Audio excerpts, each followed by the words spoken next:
What's up, everybody, and welcome back to the Reality Kingdom, where we put the real in reality. Period.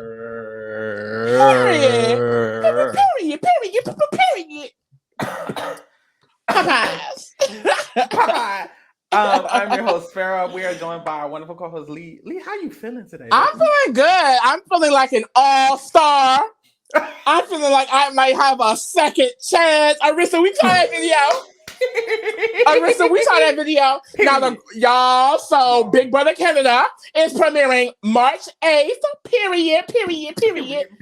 So, the girls are saying Video Brother is down. Currently, we don't know how y'all gonna be able to watch if you're in America, child. We'll keep you updated. We'll let you know. If you want to try and watch, you can always get a VPN and watch on the Big Brother Canada website. They post the episodes the day after. And of course, if you up on the feeds, I mean, you're going to know what the fuck is happening. You don't know what the fuck is tea. So, stick with us. And we'll get you through, babe. We'll tell you the tea. We'll tell you the tea. Just come with a cup. Just come with a cup. And if you got a cup, come with your hands open, bitch. We'll still give you the tea. We'll still pour you the tea. Every motherfucking Tuesday, we'll be here to let you know what's going on. To let you know the motherfucking tea. Be here on Tuesday, the Tea Tuesday for the teas. Ooh. And the gag is, anyone who needs to get dragged, catch us Thursday, bitch. Period. As you see by the motherfucking title, today we will be giving you guys what should be. We should be the cast of Big Brother Canada 11, aka Big Brother Canada All Stars. It better be All Stars. Now I will take a good old nasty second chance, which we've also casted. Check that out, babes. Go check it out, bitch. It's linked. I'll actually put it in the script. Period. But we better get one of the two. It's going to be a motherfucking problem. Because it's time. It's 11. It's officially 10 years of Big Brother Canada because Big Brother Canada 8, she did not happen for real. Who? No shade. So we need it. We need it. We definitely need it. So, and I'm telling y'all right now, some of y'all stand flops. I'm going to be for real. Some of y'all stand flops. So I don't want y'all getting in the comments, why this person? Look, we're casting 18 people, okay? We're not putting no scrubs. All stars. We're not putting no garbage. All stars. We're putting the baddest bitches on the floor. Let me put it like this. No shade. It's not giving David Alexander and Crispus Abbott, babe. It's giving all stars. It's giving Derek Levasseur. It's giving Vanessa. It's giving. If you're not a mother or father, if you're not a mother or a father, then it's not father. Then you're not on the list. So I don't want to hear no comments. The gag is, we have 18 slots. So if they just didn't make it, babe, they just didn't make it. I don't want to hear it. Where's this? Where's she? And then at the end, Farrah will give his 2 honorable mentions, and I will give my 2 honorable mentions. So technically, you're getting 22. But if your baby didn't make the list, then she didn't make the list. If she didn't make the list after 22, maybe she just shouldn't be staying. I'll take some exceptions. I'll have some exceptions. A handful. But some of y'all be standing anybody. And they're not going to be here. I'm not going to spoil it, but it's not giving. I have a name in mind. We'll move. So anyways, y'all. First, before we start casting the ultimate Big Brother Canada All Stars, Lee, we'll get our casting cap on, casting attendant on, bitch. Period. I'm Jesse. You gonna be Robin? I'm Alex Stern. Anyways, Lee, I want to ask you a question. What do you feel in your heart defines an all-star? What do you need to be an all-star? What qualifies you? And then give me something that, give me an example of something that just wouldn't qualify you. Or give me something that would qualify. I think number one is personality. 100%. Really? 100%. I don't think a lot of people say that. And I think personality because, and Big Brother Canada has a lot of people like this. I feel like BBUS, there's a lot of people who have a great strategic game, but they're boring as hell. Big Brother Canada, their strategic players, I mean, Netta, Ika, to name a few, to name 2. You know what I mean? It's like, ooh, you know what I mean? Like, there's dynamics in the gameplay. Mm-hmm. And Likely because they're two women of color. You know what I mean? They've also kept up the diversity over there. You know what I mean? So I just feel like there's a lot to it. And I feel like, honestly, what wouldn't constitute is that any people who I just feel like are like, I don't know, they just give that understudy. Like, secondary. If you are in the shadow of someone iconic, you're probably not going to be here because you're in the shadow. Helena, ooh, I just sneezed. I don't know what's going on. Don't do her like that. Don't do her like that. She's in second chances, so go check her out. Go check her out over there. No shade. Nah, but yeah.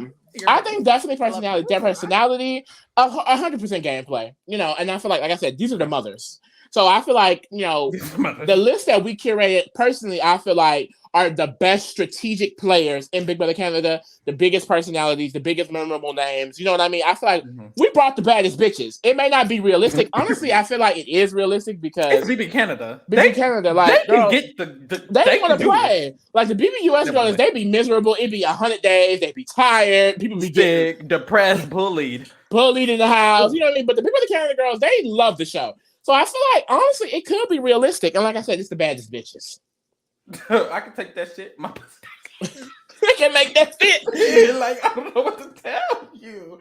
Okay, y'all finna see a blank screen. Don't get scared. So we promise they're gonna pop up. We promise they're gonna pop up.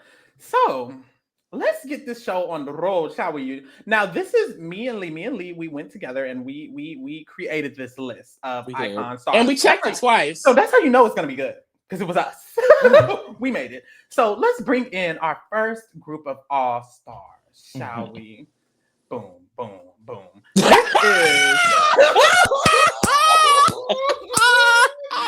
This is the season one girlies. This is the season one girlies. Season one. I feel like, honestly, these three, I think it speaks for themselves. I think they were definitely the three main girls of their season. Like, Jillian, what I loved about Jillian season one is that everyone liked Jillian, so she kept getting close to people.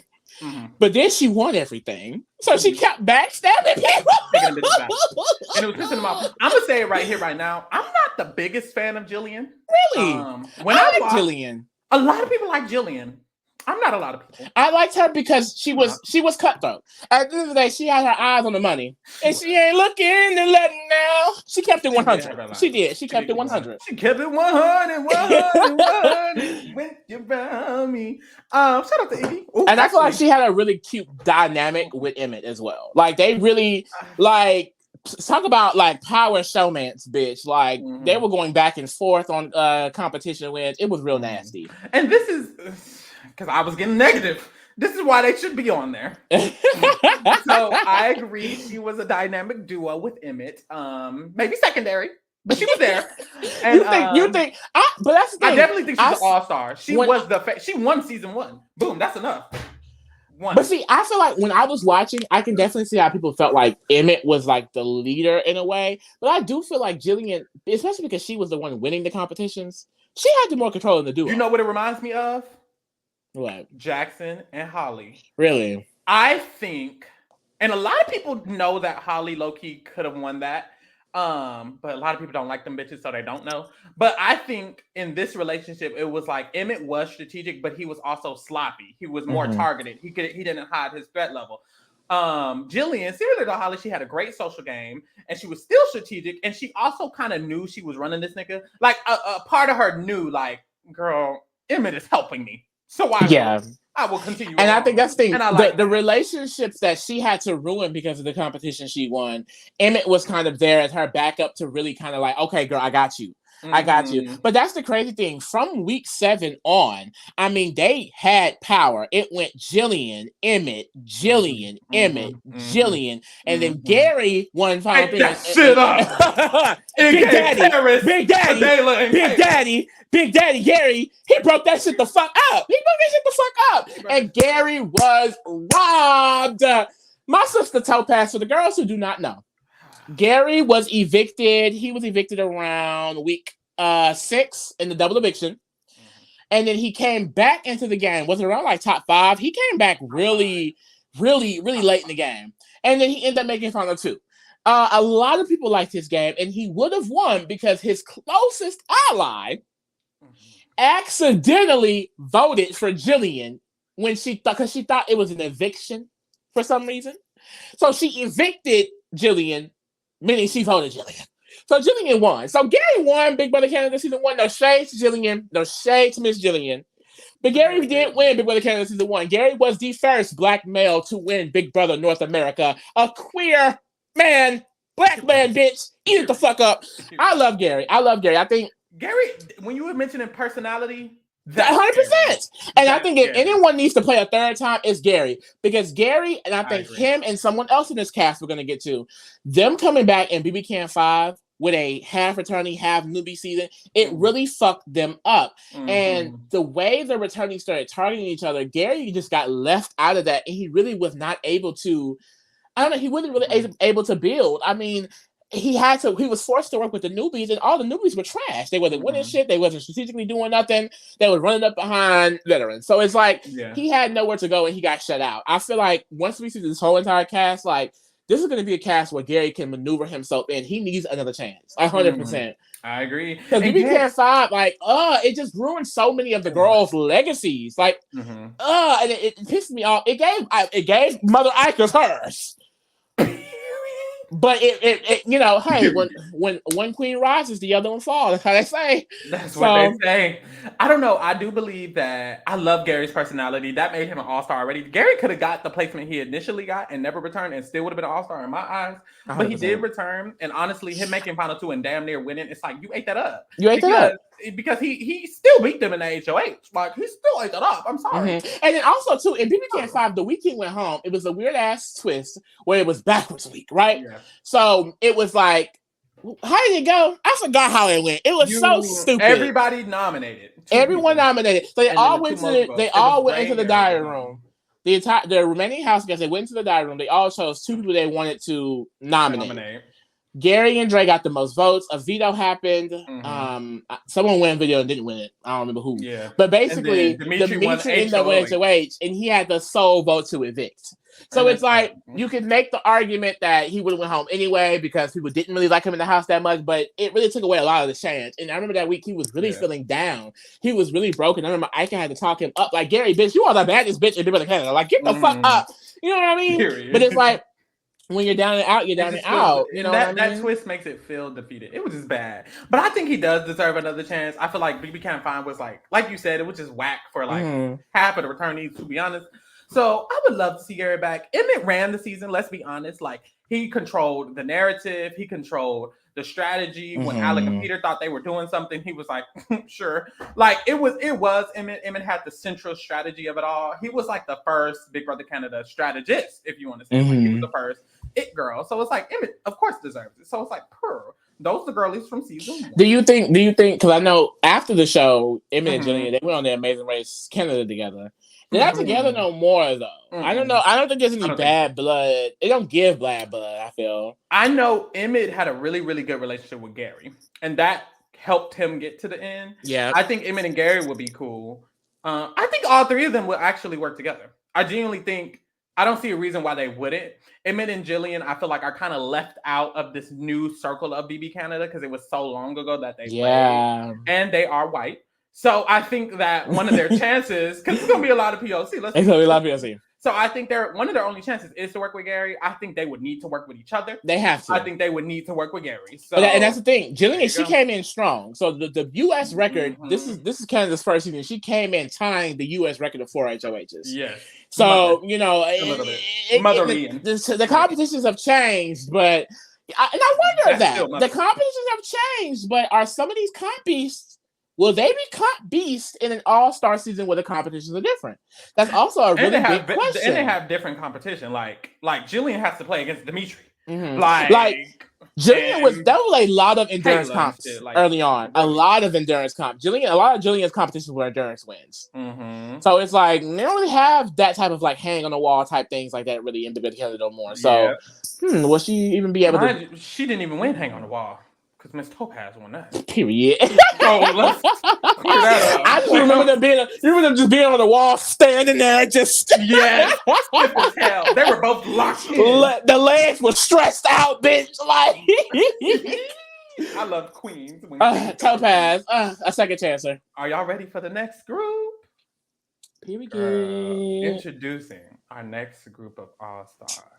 You already know who popping up from We Can too.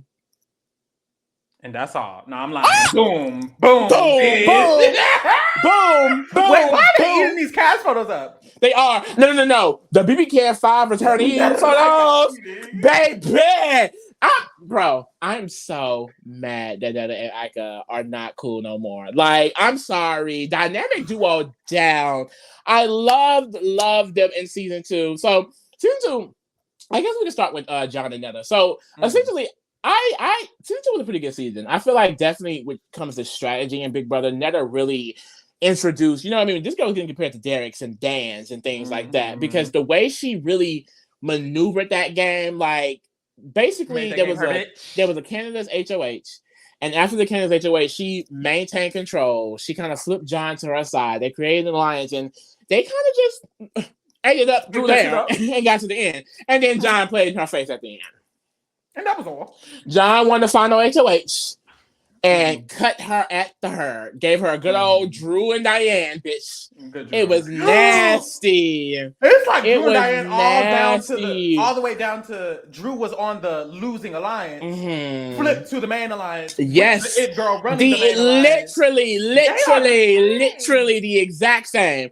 And it's crazy because it's weird because they weren't a show, man. They had a lot of sexual attention. It was giving like slow burn, like a like when you know what I mean. And then her.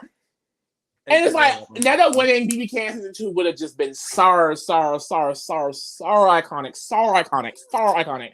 And it's just like we really was robbed. And it's like that leads me to John. I feel like I'm excited for John to play again because I feel like I need him to prove himself. No shade.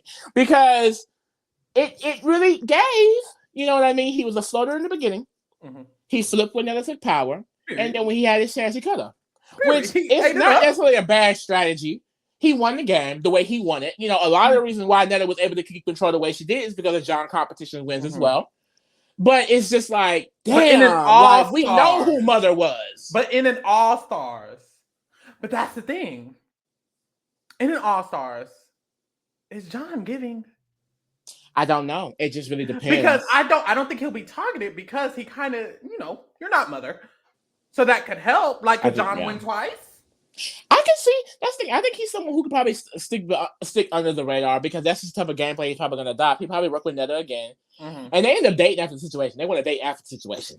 But they don't, they don't go out no more. But I think they're still cool. So I feel like, honestly, in this situation, they probably still work together. Unfortunately, Netta and Ika, it's not giving work together. What's the issue with Netta is nobody likes that girl. Nobody likes that girl, allegedly. But Dustin don't even like that girl, allegedly. But that's the thing, though. I feel like because how Netta was received, because for some reason she feels like she'll never get a call, which I don't understand. Like, honestly, if this is All-Stars, because I saw if she doesn't get a call, I saw a screenshot of someone DMing her and saying she didn't get a call. If it is All-Stars and she's not on, that does not make sense to me. Y'all are bullshitting. Netta deserves, like, that's the thing. It's almost like after BB Can 5, her and Gary, they deserve a second chance again. Like, that's how I feel about it. Second chance. Like, that was not a fair scenario. And I feel like, honestly, after that situation, how she was received, I feel like she would come into this game totally different. I feel like her energy going into 5 was different. I remember her thing going in, she was like, people thought I was a bitch anyway. So it's time to be a bitch. And I remember, like, I don't necessarily think she was like, it was a lot of moments where I just, like, she thought she just didn't care. Yeah. And it gave that. And at the end of the day, the editors, they have a story to make. You know what I mean? And if the entire house is feeling a certain way about you, then that's how they're going to portray it to America.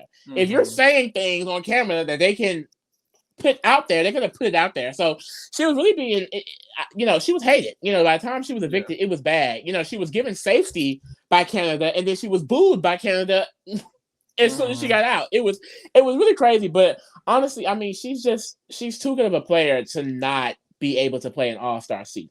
Like, I agree. Even in 5, she was one of the main characters. She ran the returning alliance up until jury. You know what I mean? If it wasn't for Ika being Mother, Netta probably would have ran the game right up until the end. You know what I mean? Like, it was Netta's force stopping that. And that's what really sucks, because if this was an All-Stars, like, Netta and Ika need to work together. Like, they have to. They won't. They have to. So it's going to be like a week one of them bitches got to go type shit. That's how I feel like each other is going to be feeling. That would suck. Like, this is 18 people. So really, we don't have this time is the real that. cast. We don't have time. So they both need to get over it. And then and BB Can too, you know, the people who ran the season for like the first half, like I will say like the first 4 weeks was the first 5 alliance. And then in week 5, the Canada alliance happened, the Canada HOH happened, which flipped the entire house. But essentially before then, Ika and Netta, they were in an all-girls alliance together and they were really, really close, but Ika won HOH. She pissed off some of the girls who were in the first 5, so they ran back to their line, ended up getting Ika out. So we didn't see much of their dynamic duo into really, but they were close. They went into 5 close, and we saw how it ended up. But it really, really sucks. Like, of course, Ika's an all-star. We know Ika's mother. We'll discuss more when we talk about BB Can 5. Because that's her season, bitch. That's her season. But even BB Can 2, I feel like even if she didn't come back to BB Can 5, if we was just going based on BB Can 2 alone, Ika's an all-star. I mean, everyone knows about the letter shredding. Like, everyone knows when Ika got to shred them bitches' letters. Period. And she was going home anyway, so it didn't even fucking matter. Period. Next season. What is this? Season 3? Season 3. Child, boom. Only one gal. The winner, though. The winner. She's the winner, maybe mother. But that's the thing. I didn't watch season 3. But from what I hear, you know, it was a big ass alliance we didn't care about, and then it was Sarah and Brittany. I don't know. Am I wrong? I mean, it was a lot of changing parts a little bit. For the most part, the main people who were in the majority alliance were the same people. Like Sarah, for the most part, her and Brittany. Brittany and Cindy, Neha, some big names. You know, these are all people who are consistently on the outside. I feel like, you know, Sarah and Brittany, they consistently were just on the outskirts. They kept trying to, you know, be involved, but they just were not part of the cool kids. It was very like cliquey that season. You know what I mean? It did feel like the cool kids versus the awkward type of things. You know what I mean? But I don't know. It's like it sucked. I'm kind of upset that Brittany's not in it. You know what I mean? I'm not gonna lie, but at the same time, when we were making the list, I'm just like, she kind of just had to be cut. Not gonna lie. All-star because the girl, not just Brittany, the girls are gonna be like, "Where's Naya? Where's Sydney?"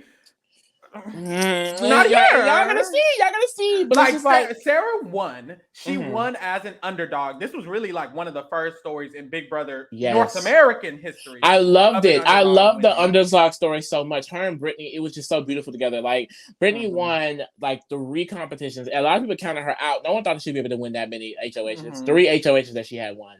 And it's like her and Sarah's duo together, like they really talked each other up so much. Like it was just a beautiful friendship. And it was so great to see them get so far in the end. Like a lot of people, like they really try to take Sarah wins away from her because there was a coup d'etat twist.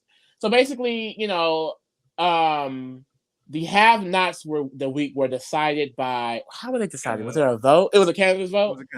And then basically whoever was in the have-not room, they got the coup d'etat. So it was kind of rigged, no shade. But at the end of the day, we support. They used that coup d'etat that ended up getting out people on the other side. And then that's the thing, even after that, they started flopping again because it was bad, y'all. Because they cooped them. Let me see, I'm gonna be accurate. They cooped them, they got out Bruno. We don't talk about Bruno. No. Oh, wait. That was on their ass. No, that was on their ass, right? So in week 8, Ashley won HOH. She was a part of the majority alliance. Okay. But she had Sarah and Godfrey on the block. Sarah won veto that week. Oh, mother. She renominated Brittany. She's like, one of you hoes is going. And no, they're not. And then basically, Brittany had the coup d'etat. She took herself off, and then she put up Zach and Bruno. Bruno went home. And then it went Sarah, Brittany, Sarah. Sarah, Brittany, Sarah? Yeah. Oh, bitch, I know they were mad. But sick. That last Sarah, Ashley won her 3rd veto in a row. That's kind of mother too. I don't know what to tell you. And then Brittany went home. So I can see why a lot of people would take that win away from Sarah, but honestly, I don't really care. I love that she won. It was a beautiful underdog story. It was a time in Big Brother where we're seeing so many wins. They're just like, okay. Yeah. We just saw what happened with Gary. We just saw what happened and with Netta. It's like, okay. So the person I was rooting for actually had won. You know what I mean? We have Brittany in second chances. Go check her out over there. She's definitely a second chance girl. But you know, also IRL, she may not even say yes. because she's booked and busy. You know, I heard she's on a news station. She's somewhere. hosting the news, babe, on ET Canada. She's booked and busy, so she doesn't need it. She doesn't need it. Period. Yes, I definitely think Sarah winning alone makes her all-star, honestly, and that's it. Like, if you're a winner, you kind of you can get something. You can get past. We're on. And then also though, she's someone who I think if once you see the whole thing, it's like I think she can maneuver her way to the end. I was just gonna say, who's gonna take out Sarah? Like so far. For what? For what? So far, she doesn't win competitions like that. And that's the thing with the game switching up. She may become a god beast, which is even better for her. She doesn't. She just isn't. I feel like I don't think anyone's gonna target her. Like Netta and Ika, they got some shit coming for them. You know, even Gary, even Jillian and Emmett, even John. Like I feel like. But that's the thing, though. Like for example, everyone who's on the screen right now, bitch is gonna be on Mother's neck. Cause like I don't have time.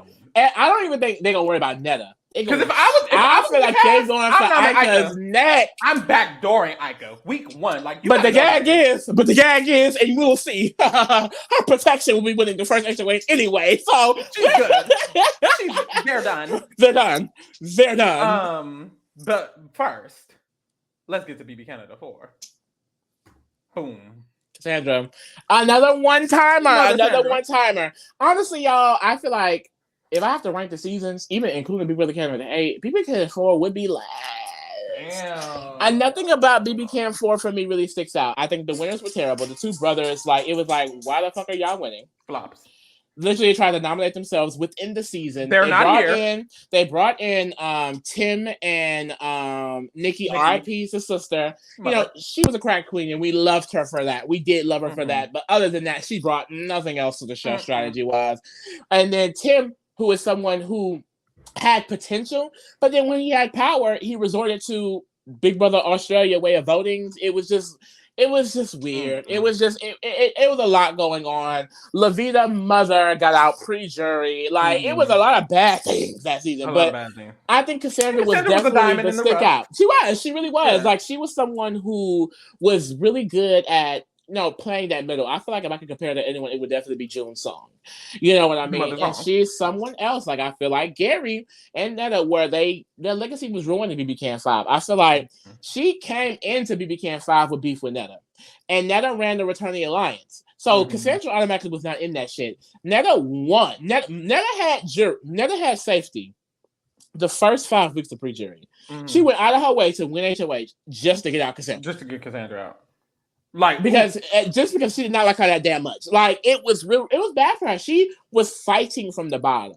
And I feel like that happened a lot in BB Can 4, but it was just she had more of a chance. She had more room. And I feel like in an all-star season, she would have that even playing field again. Yeah. And she probably could eat it up. Because her biggest thing was she's an active player. She's messy, she's cracked, but she's active. You know what I mean? And that's always good. Exactly. Even in BB Can 5, when it was on her neck, she was trying to make amends with Netta. Netta was Netta was not having that shit. It's an opening. But also, you have to consider, too, she was right on BB Can 4, and they brought her and Dallas to BB Can 5. They both got out pre-jury. That could be because they were just from the previous season. They didn't have time. You know what I mean? And then BB Can 4, when it comes to, I feel like, strategic competition lacking. So, you know what I mean? I feel like after all of these years, if Cassandra were to come back on an All-Stars this season, she could eat it up. And honestly, I think she would be the most interesting of the BB Canada 5 people. I think Cassandra would be the most interesting person to come back and play because I feel like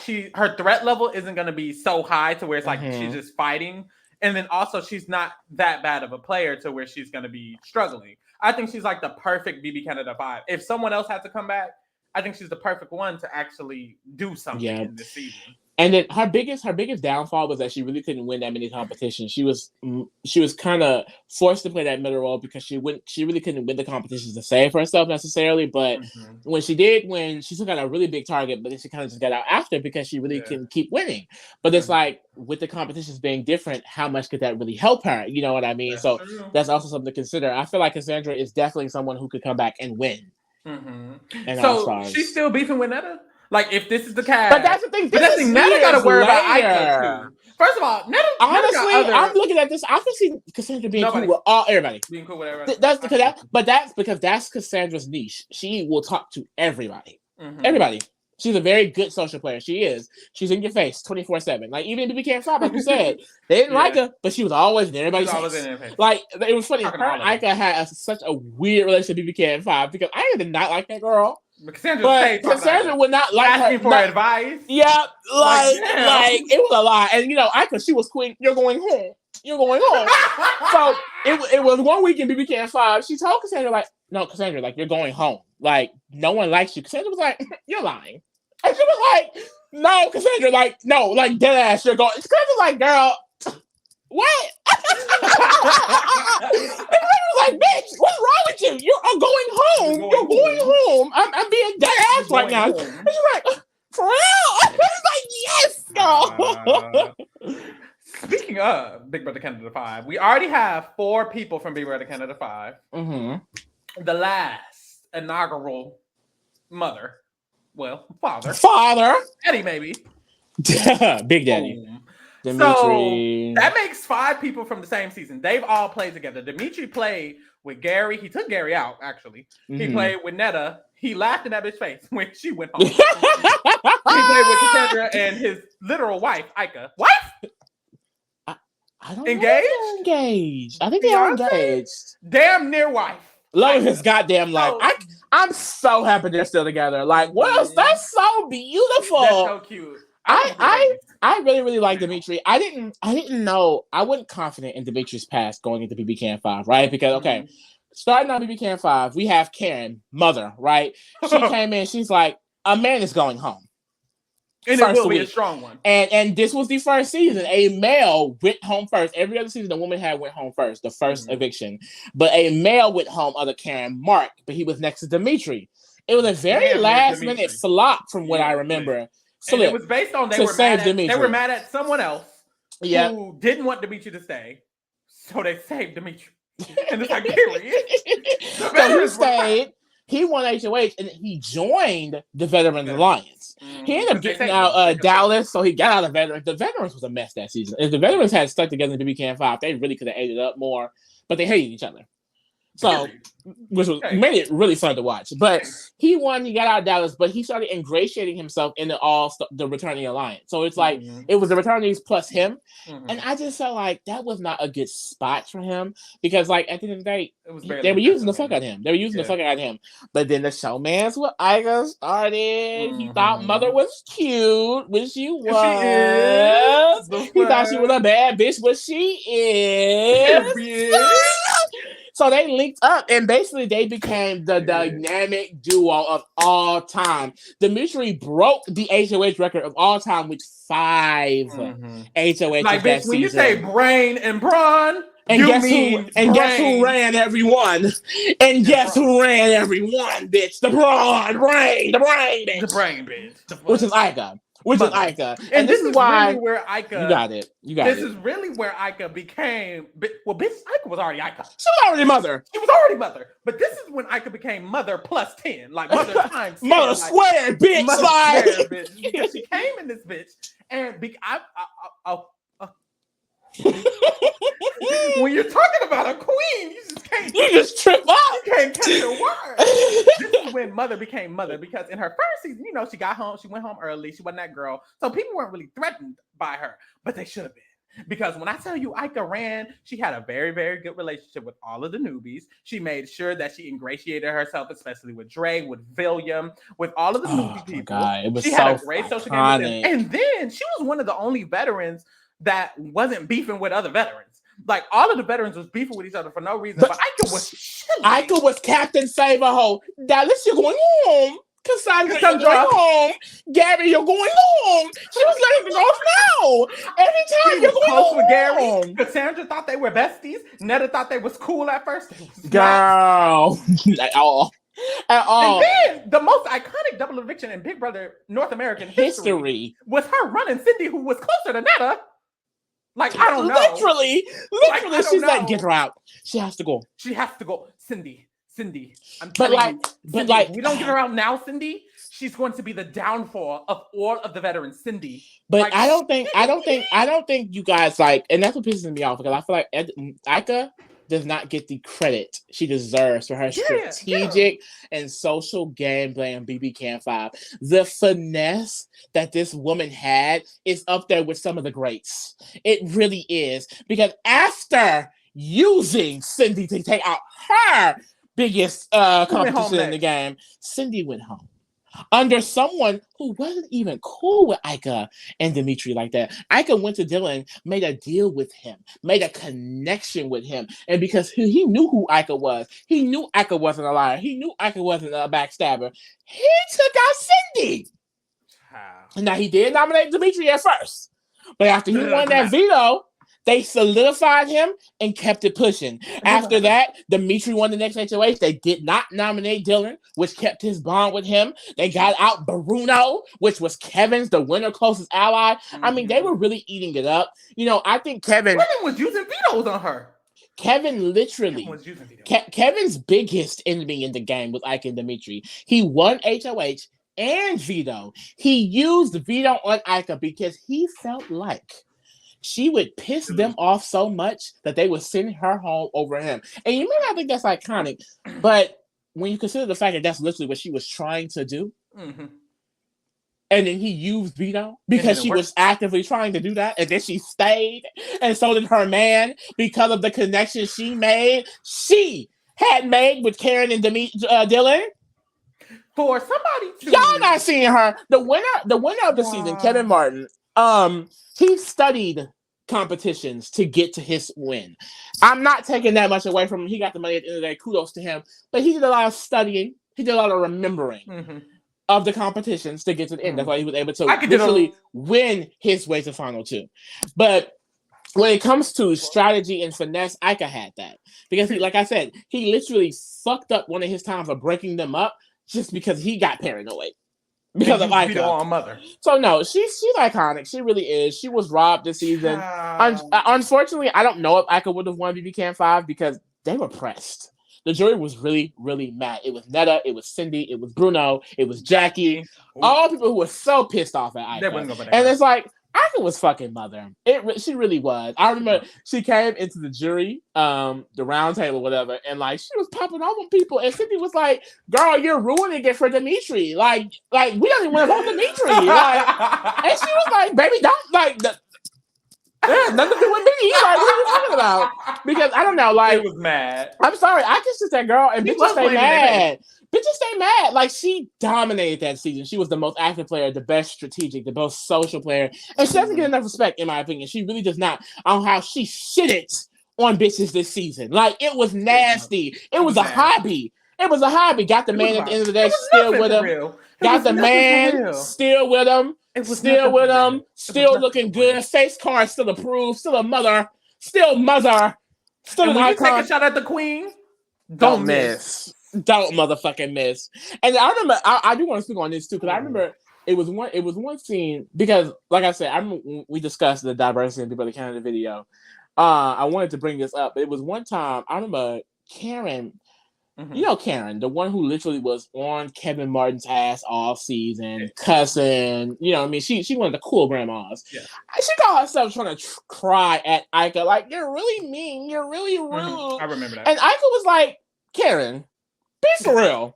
Like, be for real. Like, you're not gonna sit up here and put that on me. You're not. Because at the end of the day, Ika, she's herself. She's who she is. But I truly don't believe Ika is a mean person. Like, she doesn't go in there trying to be negative and nasty. But if you telling everybody to say something mean about Cindy, like, she's not like that. You get it. And honestly, I don't know how she's doing it. Oh, she's going to flop. She's going to get out. And that's okay. She's still mother. How early you think? First. I feel like hopefully Dimitri can just win a few competitions. I think realistically, would they not want Dimitri out first? I don't think Ika's going home first. It just depends. It depends. But that's the thing too. Let's be realistic. In this cast, so far, Cassandra may not. Gary may not. Cassandra. I mean, that's the thing. If she makes a connection with Sarah, why would she? I can see that. I can see that. And I think some of the other people coming in, it's like, why would they? Maybe she hesitates, especially with this new BPLC rule. Like, she has some colored friends. They're coming. They're not here yet. It's a lot of fair skin. Let's wait. Okay. So that was BB Can 5. What's this? BB Can 6. Mm-hmm. Y'all know who coming. Y'all know it's mother. Y'all know who coming. The two mothers, the two icons. Boom, boom, boom, boom, boom, boom, boom, boom. Like, I don't know what's she at. How do you see Paris? I was like, what's she at? Boom. Period. Mother 1, Mother 2. Everybody knows. Everybody remembers the iconic screaming at the top of their lungs final. Oh my God. I deserve to win this game because I worked my ass off from day one. I was doing like they were yelling. Back to back yelling. Like every single thing. I think Kayla was yelling and Paris was like, well, this is I'm gonna yell. And it's like so girl, I don't even know who to start with. Paris is an icon. We start with Paris. First of all, I knew she was gonna win. Paris literally said on episode 1, I'm gonna win again. I bet you that I'm gonna win again. And that's what Mother did. I mean, the thing is, we can really talk about both of them because I feel like a lot of people, especially initially, felt like Paris did not necessarily deserve to win over Kayla because of Kayla's really dominant game. And it's dominant because basically she won HOH right before jury. And then her and her man, Derek, basically went back to motherfucking back. It literally went her man, a person who had no power in getting her out, her man, her, and then it was the end. Paris won and then she took it home. You know what I mean? So it's like she had a very, very dominant game in the fact that she has so much power. She ran her showmaster's HOH, Derek, and she also ran hers. So she really had about 6, 7 HOHs, if we're being honest. You know what I mean? Like, she was someone who was very in your face about her strategy. She made big moves. She ended up getting out with the help of Canada Save, Erica. You know, her and Paris collaborated, mainly Paris's plan, on working together to get through the double together, but did the triple together. But at the end of the day, I just feel like, Paris did her motherfucking thing. Paris was Mother. She was. Paris did her thing. She did. Off rip. I just recently saw the first couple of weeks of Be Better Canada 6 because I got bored. Stopped watching. No shade. It was the edit. Woo! What was that? Thunder. That was scary. Girl, but anyways, I just watched the first. I'm not going outside. Not today. I'll be Canada 6. And Paris off rip is the only player who has connections all around the house. There's a red room alliance, a white room alliance. Girl, I'm thinking she's in the red room. Why is she in the white room? Like, she has an entire alliance with the entire other side of the house. She has Will and Maddie on lock already. She has the most control social-wise in the house. And I think that alone showed that she had the it factor that it takes to win that game. But as the game progressed and she got to the win, you saw that she made those strategic moves, like making that alliance to get through the triple. And then at the end, when she won the motherfucking game and got the girls out, like, it's like Mother always had, I feel like, the finesse. Paris is a very, like, sneaky player. She's someone I think could win, even though she's won before. Of the winners, I think Paris has a very likely chance of winning again because it's she's going to be under the radar. And it's like, and then also Sarah, the thought that the competitions will change. So it's like she's already kind of at the bottom because the reason why she wasn't able to have as much control as she wanted to because she didn't have the power. You know, if she has that power, that's the thing. It could be good or bad. Maybe with more power, she could flame out, but with more, she could be in more control. I think Paris just like, because her social connections, it really kept her going throughout the game. I remember, like, it was so funny because every week she would get so mad because her trio was her, Maddie, and Will. She made sure she kept her two buffers, as I would say, in her back pocket. And she kept getting so mad because she's like, why they not winning? Because I'm trying to run an HOH. Like, she could never be able to run an HOH. But really, I feel like, honestly, her game-winning move was basically Johnny, who was an iconic player. Definitely deserves a second chance. Honestly, could have been in the All-Stars, but hey, it's Mother's only, no shade. I'm sorry. You know, he had survived the back door by literally convincing 3 sides of the house to keep him.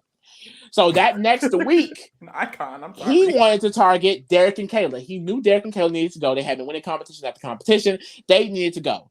Johnny won. He nominated Derek and Kayla. Derek won veto. He put up Alejandra. Paris and wanting to secure her safety with her trio and get past the potential triple, which was coming, that they did not know was coming. They just assumed it was. Mm-hmm. She went to Derek and Kayla and was like, hey, if we keep you over Alejandra, you keep my trio safe in the double, we go to top 5 together.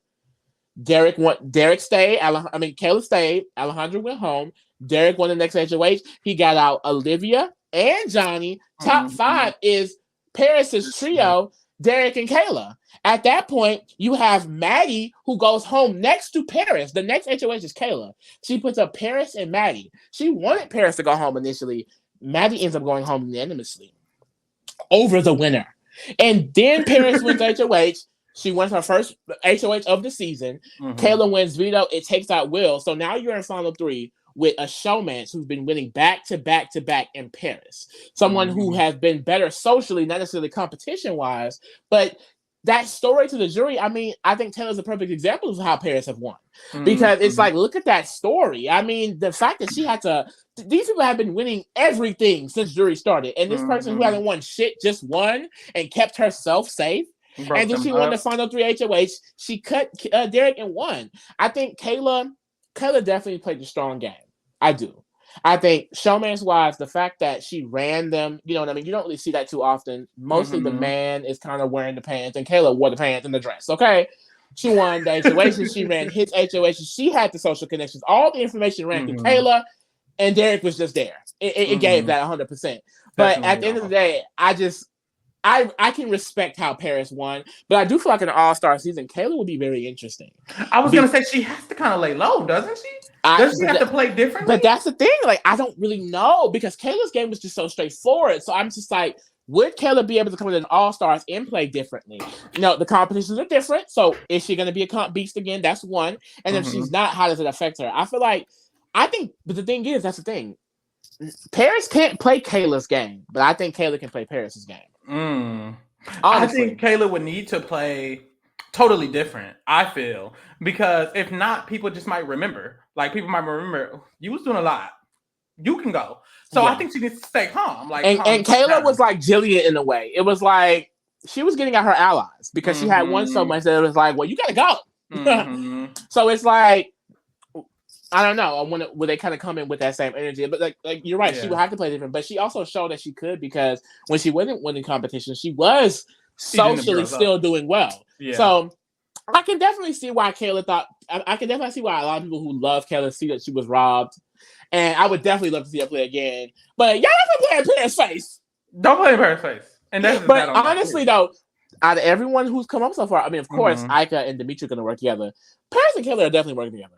You think so? They are definitely working together. I think I'm pretty sure they're still cool. Period. And then the type of players they are, because even in the house, they didn't fuck with each other.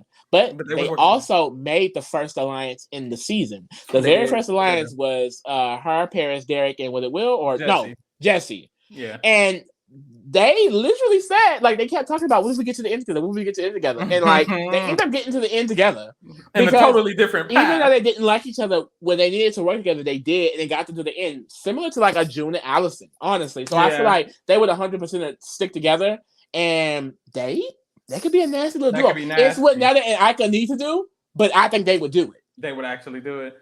Ooh, that would be nasty. It would be nasty. Because they're really smart. They're really smart. They're very smart. When it comes to strategists or like intelligent players, Netta and Ika, they're going to be coming after each other. And then after that, it's Paris and Kayla. I'm sorry. Bro, you really think that? I hope not. Like, Netta and Ika, you got Paris and Kayla. Y'all can go after them. Like, they would need to be speaking right now in sequester about how they're not going after each other. If they don't do that, then I don't think. Because look at the cast of girls so far. It's like, like. I don't know, girl. Like, mothers gotta stick together. But will they? What's next? Season 7? Season 7. It is. We got the mothers. And now it's time for the fathers. Boom. Some men in the house. Boom. Boom. Men. Trains, actually. Trains, planes, and what? The train. Dane? Let's start with Anthony. Let's start with Dane. Let's start with Dane. Okay. Girl, both of them were in the most dominant alliance in Big Brother Canada history, the Pretty Boys, period. Mm-hmm. So they were very pretty, minus Mark. Yeah. Yeah, that's what it was. No shade to Mark. No, all shade. Don't like him. All team? All offense. So they both started off in the game immediately making an all boys alliance. It was the four of them. It was Anthony, Dane, Adam, and Mark, relevant ass. So they all created this alliance, and each of them kind of had a part of the game to control, babe. So Anthony had his people, Dane had his people, and Adam had his people, and Mark was there. So they each had their parts of the game to control, and we quickly realized that I feel like Dane was the forefront of that because Dane's people were the ones who kept staying.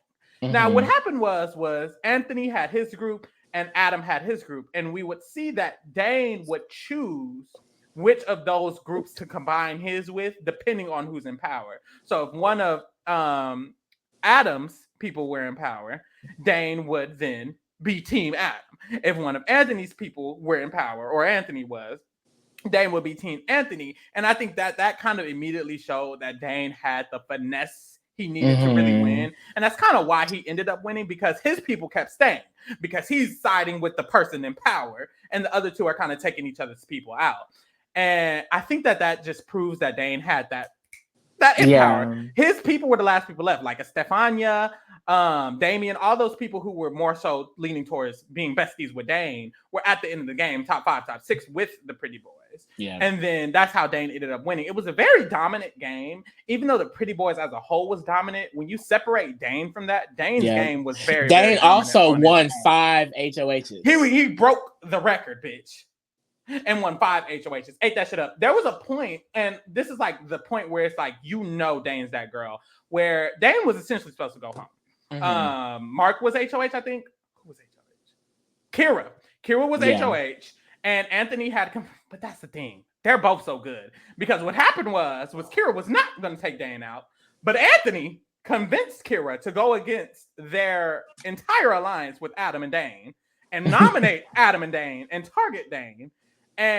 But after Anthony convinced Kira to target Dane, Dane convinced Anthony. And it's like, and that's kind of what cost Anthony. Father. That's really what caused Anthony to win. I think that I remember watching, like, honestly, like, I remember hearing about BB 7, and I'm like, honestly, if it's like the brigade, these 4 alpha males, like, I'm not going to be really tuned in like that. Looking at the elimination chart, it does not give you'll be tuned in because the POC is out early as fuck on Anthony. But, and some others, of course. But, watching it, honestly, it was really good watching. Honestly, like Dane, Dane was likable. Like, I feel like if I was in the house, I would like Dane. Like, I would want to vote Dane. Like, and his social game was amazing. Exactly. Like, and that's what we talk about this a lot off the podcast. I feel like what hurt Anthony is that a lot of his allies were the PLC in the house, and they were going early. Eddie, Mackie, Kaylin. They were his people, and none of those people were in jury. It was a lot of people that Dane had on his side injury. I mean, and he was also actively, I feel like, targeting other people's persons. You know what I mean? He made sure his girls were safe as long as he could, especially Estefania. But when it came to the other girls, they had to go. Sam, she had to go. Had to get up out of here. Exactly. Like, was Chelsea? She had to get up out of here. It wasn't my person. She can go. I think the difference between their games was that Anthony was way more manipulative. I think Anthony would intentionally convince someone to do something, intentionally run an HOH, intentionally flip somebody on someone. He did that multiple times. And it was to the point where, like, because I had never seen it and I didn't know the tea. So it's like he would do it and I would be like, oh, okay, that's why people think he's that girl. And then he just makes final 2. And it's like, no, he does it again. And then you're like, oh, okay. And then he just made final 2 after that. Nope, he did it again. Anthony kept convincing the girls, like, week after week after week after week. And then he still made it all the way to final 2. When honestly, after Anthony got Kira to target Dane should have took that nigga out. Did not. Took that man to final 2. And it's like Anthony has that finesse. But this is the interesting thing. I think in an all-star season, people will target Anthony before Dane, even though Dane won. Well, that's the thing, though. Anthony has the legacy. He's the poutine poppy. The girls know Anthony. Big Daddy, they know. I think he would be the more target. I could see, like, Kayla being like, Anthony got to go. And that helps Dane a lot. Anthony being here helps Dane a lot. But they're also going to be a dynamic duo. But it's also they're working together too because that's the thing. Anytime you see a season where there's a very dominant alliance, honestly, excusing BB23, the other people in the game are usually dumb. And BB Can 7, it wasn't the brightest. There wasn't the sharpest tools in the shed. Mm-hmm. So in the All-Star season, you have all-stars. These are the mothers. These are the fathers. Mm-hmm. These are the strategic goats of BB Can. Mm-hmm. Can, Anthony, and Dane eat it up? They don't. That's the thing. Dane, main reason you have to take into account people who have power because of winning competitions. In a scenario where they are not able to win as many, where the competitions are now different, there's not much physical endurance competitions, Dane's not winning that much, what happens to them? Mm-hmm. I think them specifically, though, they're great social players. They'll probably still be able to eat it up, and probably can still get some wins along the way. But it's just like, in a season where there's more complex gameplay, people are not just going to believe that you four men who are obviously working together not working. You know what I mean? It's like, exactly. How can you finesse that? Because Dane, I feel like both of them were pretty sloppy. You know what I mean? Because Anthony, he specifically had never seen the show, and he was strategic god on the show. You know what I mean? So it's like there was a lot of sloppiness leading up to the win. So it's like I wonder if the experience kind of changes. Like how is it will really play out fully? I feel like both of them would have a hard time at the end because considering their season, why would you let them get far out with it? But now catch this tea. Ika and Anthony. Cool. IRL. Ika got Dimitri. Anthony got Dane. Who taking them out? The big four. I don't need a big score. Because that's already a potential alliance. If I got Gary. I was just going to say that. If they got Gary. Wait. And they can get Cassandra. Gary and Cassandra are cool. Gary and Cassandra are cool. Cassandra already liked Ika. So it's like, if they want it, I can imagine a 6-person alliance just right here. But that's the thing. Realistically, Anthony, Dane, Dimitri, Ika, Gary, one of them got their first HOH.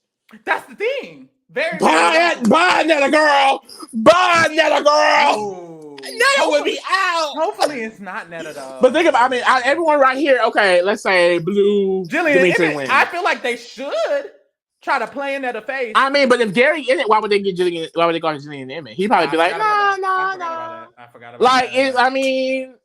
And I don't think any of the other people don't necessarily be targets for the blacks. Netta gotta go. That would suck for her. That would suck, guys. Where's Netta? Maybe she hopefully they talk. Or she could talk her way out of it. Netta, baby. That's the thing is though. Because if Netta's just everyone's gonna target me, don't take me out. Everyone else will get me out. Exactly. And they're strategic players. I can see them thinking, okay. I'm just hoping if they came into this scenario, Ika and Netta would be like, there is no realistic reason why we should be targeting each other. The only reason why they should target each other is if they both decide to target each other. So they can just fuck it, leave it alone, give a good old June and Allison, and go to the end together. I can see. This is what I can see. That's the thing. Now that you got John, you got Dimitri running to the end. This is what I can see. I can see day one, them in the pantry, storage room, having a conversation. And I could be like, Netta, look, I know what we have was in the past. In this game, everyone's going to be targeting us. They're going to be targeting us.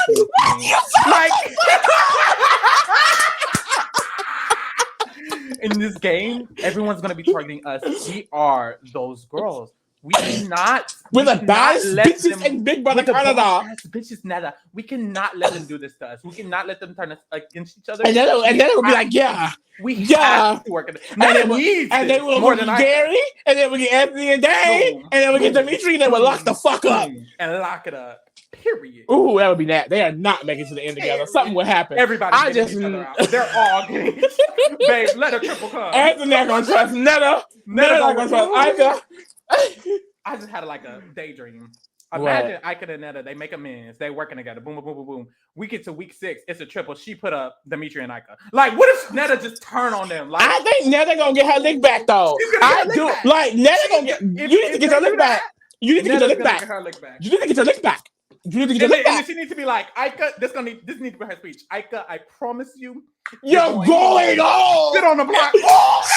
She can never eat mother up like that. She can never eat mother up like that. Not going home. If you take a shot, you gonna miss. Because that's mother.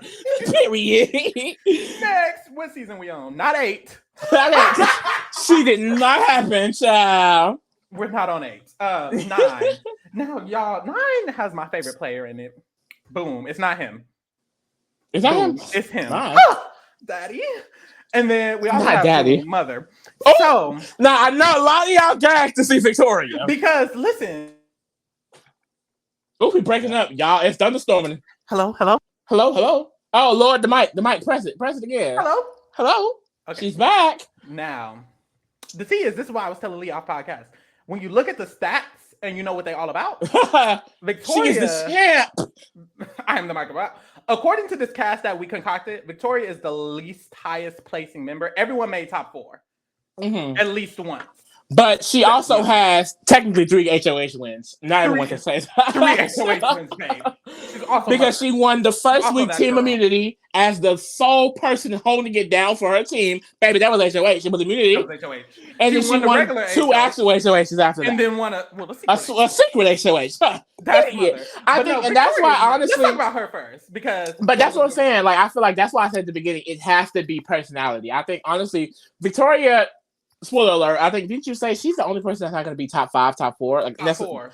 Basically a finalist in this cast. But it's like her personality was so big. And it's not even necessarily like in the season. It's also outside. She's polarizing. A lot of people love Victoria. She is someone that if she's in this cast, she's going to be that bomb to turn it up. As you can see, I feel like there's a lot of strategic players. There's a lot of players who I feel like are kind of just on the same playing field of like, gameplay, and Victoria is like, boom. She's gonna come in here and shake it the fuck up. She went in the first way to take it out. Cassandra, somebody random. I think that applies to everyone in this season. This season was like a clown show, like a no shade. BB Can 9 was really hilarious. It was like and I could see Kiefer and Tashana Kiefer and Victoria are all like a little bit witty, like crazy. Very. Like I could see any of them doing that. I could see Tashawn got out Jetson and Beth. See you in jury, Beth.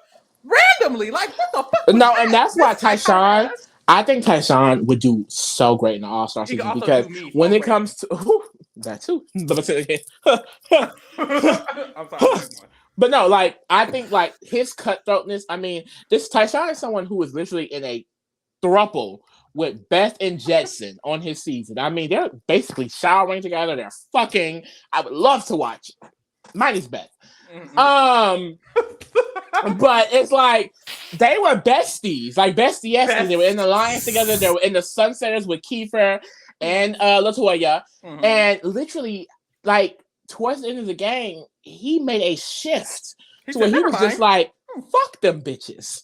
Jetson gotta go, and so do Beth. I don't want your jury vote. That's what he told Beth to her face. You're going to jury. He started coming in with Brayden. It was a lot. When I tell you a whole 180, whole new person. Like it was crazy. It was crazy. And I think that mindset is perfect for a returning season because Tyshawn, especially with the competition changes, he's not a comp beast. He's not seen as a comp beast. You know what I mean? He's also not seen as that girl. I don't think Kiefer would be probably more seen as a strategic threat. You know what I mean? But he's someone, if he can switch like that, he can turn on anybody at any minute. And that's scary. And it's also sexy as hell. Like, I don't know. Like, my pussy dropped. The one I don't have. Yes, she was leaking. I grew one. Like, and the thing is, in this cast, like, Tashawn would eat it up.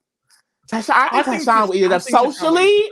Socially? Like, who would have beef in this cast with Tashawn? Who would be worried about Tashawn? Nobody. I don't think anyone. I think he would eat this the fuck up. Easily. I think, honestly, if Kiefer and he could run Kiefer and Victoria. I honestly think he can run Kiefer because Kiefer he can run Victoria. Yeah, because Kiefer, you can speak more on your man. He got a mind of his own. Kiefer. So this is the thing about Kiefer. First of all, what makes Kiefer an all-star is first of all he won the first Big Brother Canada's favorite fave. Yeah, he won the first one. Deserved. I'll give him that. And also, he made me cry. I'm not gonna lie on several occasions. King, he came into this game and typically he would be the underdog because this was the first season with the BIPOC rule. More diversity means more diverse. He was the only indigenous man. He was a plus size man. The competition previously was not favored. It was all physical, all endurance. Period. And this man came in as a beast. And he was also technically the strategic force of the season, even though he was, kind of sloppy. He was still the strategic force. I think Kiefer hopefully could learn from his first season. And even though he is very, very strategic and capable of kind of running things, making things go his way, making plans, because what happened was he was invited. First of all, him being in the Sunsetters to begin with is rare for his archetype. Like, that archetype doesn't necessarily get in the first. He created the Sunsetters, didn't he? He helped create the Sunsetters. I'm pretty sure. Or created it. He ate it up, regardless. So he got in the first Majority Alliance, and that alone was iconic. And then he also created a side alliance with the old girls, Tara and Tina. And that was kept on the other side of the game. And it's like, he really surrounded himself, because this is the thing. Rohan and Kyle were making an opposing alliance to the Sunsetters. When they were including Tara and Tina, who were never going to come after Kiefer. So Kiefer was good regardless of the tea. He was literally kind of locked in of making like top 6, top 5, just because of the way he had positioned himself in the game. Yeah. But when top 6, top 5 came around, he was finna get backdoored. He almost got backdoored because the girlies was like, Kiefer is finna win the game. Like, he's eating it the fuck up. Everybody in jury was saying they're going to vote for Kiefer. He's eating it the fuck up. And then he got backdoored. However, when he got backdoored, he said, well, I'm not going home. I don't know who y'all thought was going home, but it's not me. So it was Jetson who was trying to backdoor him. He went to Jetson and Tashawn because that was right before Tashawn flipped on them. And he was basically like, well, it's giving you guys don't want to backdoor me, right? And they were like, you're right. Wouldn't a bigger move be to put me up and then keep me? Backdoor me? Now, when I tell you that wouldn't have made no sense to me. But see, but he knew who he was talking to. He did. He knew who he was talking to. And this is why I would give to Kiefer. What I like about Kiefer is that he's a very active player. I loved how with the diversity change and the change of competition, someone like Kiefer, an archetype like Kiefer, was able to win competitions and play the game. He was a super fan of the game, and someone like him would have not fared well in a season prior to the change of competitions in Pipe BOC. Yeah. Not necessarily, and that's statistically proven. So the fact that he was able to come in, this super fan, able to make these plans because he's in power, he's able to move pieces. That's the beauty behind the competition change, because people who are not in power are now in that position to be able to move the pieces the way they want it to. And that's causing a lot of different outcomes. And I think Kiefer's a good example of that. My only fear is, like we said, it was a circus. It was a circus, okay? That argument should not have worked, and it would not work here. I don't think Tyshawn, Kiefer, or Victoria, if she should her ass up, don't say it, she would not. But as long as Kiefer and Tyshawn stay cool and stay the dynamic duo, like, I think they can maneuver their way to the end, because socially, I think that'd be pretty good. Like, I can see them linking up with Anthony and Dane, maybe. And ain't nobody trying to get them out. What? Ain't nobody gonna try to get them out for real. And I don't think. No. I think even if someone does, I don't think people are gonna try to get Kiefer's smart. But people don't know Kiefer smart. People kind of look at that season like. But I think what will fuck Kiefer up, let's say he ends up being another comp beast, right? Because he is the first person indoctrinated into this new change of seasons, and he was the comp beast of the season. Yeah. I feel like he did a lot of things in power that caused the trouble that he got put into. He had to work his way out of. It really was. The main reason why he was even targeted, because he walked around saying all day he was going to win. He just been around the competition. Yeah, you know I'm going to win, right? I don't know what you're going to do, but I'm going to win. And so they were like, well, he's going to win. Like, he got it all. So the thing is, I would trust that he's smart enough not to do all of that, but he seems just really, really happy with power. Yeah. So I don't know. And the thing is, knowing Tyshawn, he would cut both of them bitches. He would. Oh, it would be nasty. Like Ika would go to Tyshawn, she would like, Tyshawn, Kiefer's going home. He's going home. And Tyshawn would be like, all right. Okay. All right.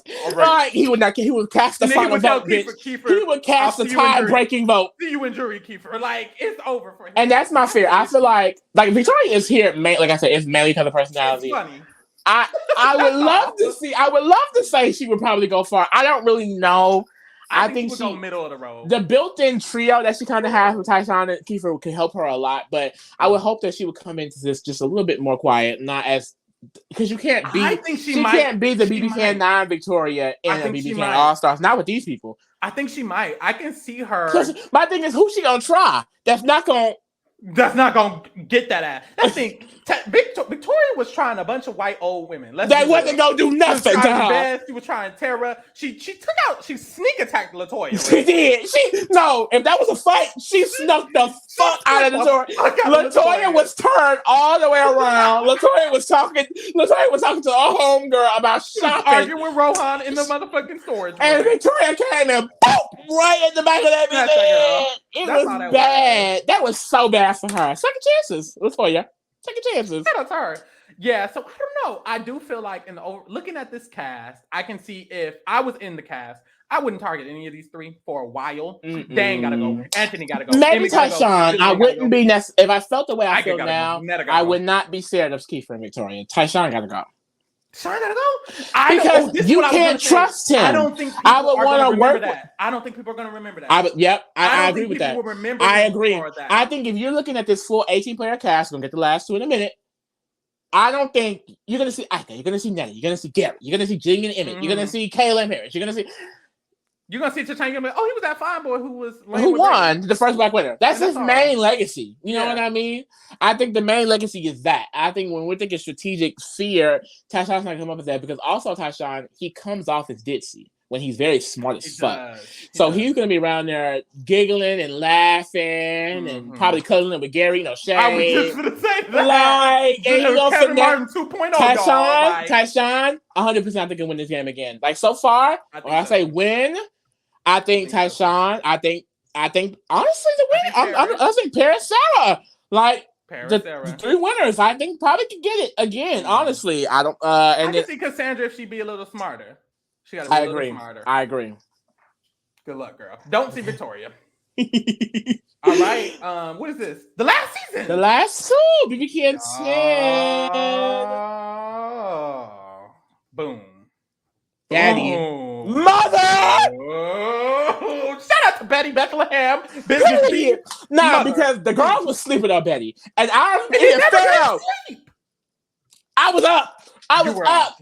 No, I knew. Lee was up. I knew. He never went to I knew who Mother was because early in BB Camp, no one took Betty serious.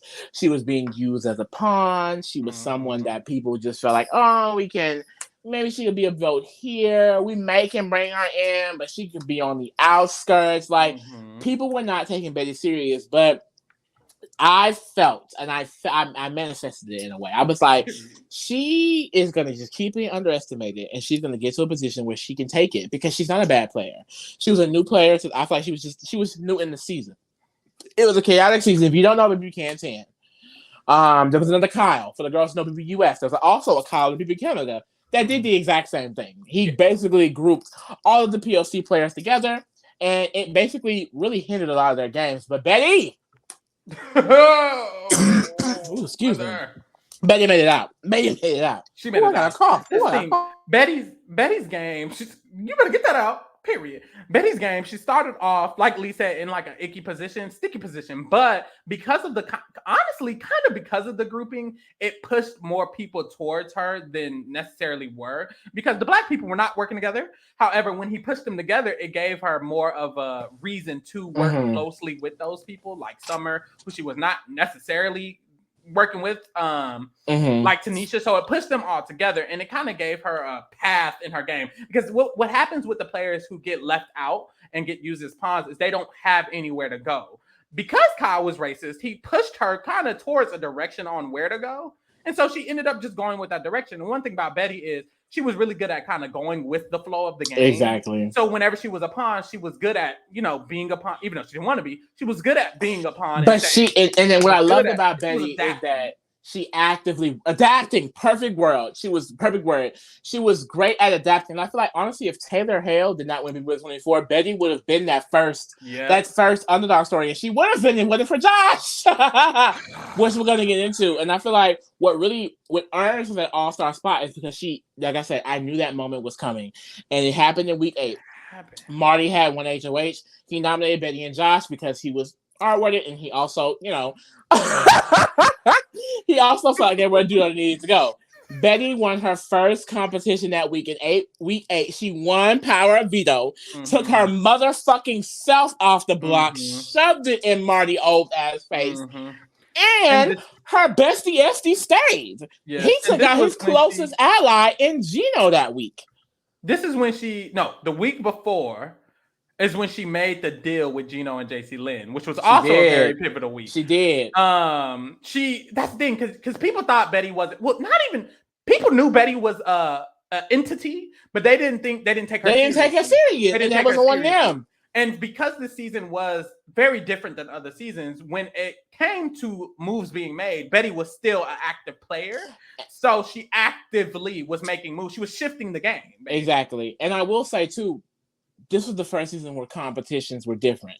But they still, not the first season, this was the second season where it still where they were different.